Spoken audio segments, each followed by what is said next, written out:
My therapist once told me that your brain doesn't look for the right relationship, it looks for the familiar one.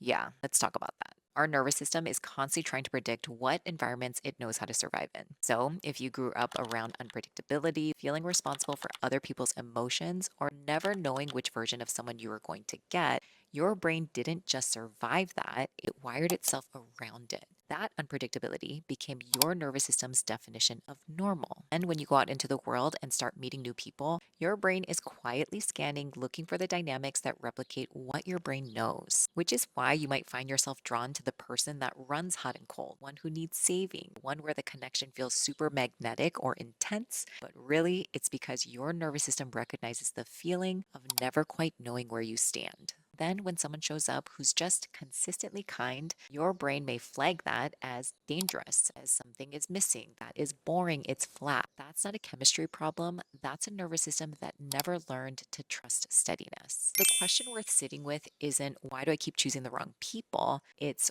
what does this dynamic feel like that my nervous system keeps mistaking it for home? Because the pattern, it was never random, it was familiar. And familiar, even when it hurts, can feel safer to your brain than the unknown. I've noticed this in my own relationships too. And later this week, I'll share what that actually looked like and what I did to help my nervous system make that shift. If that's something you'd find useful, feel free to follow along.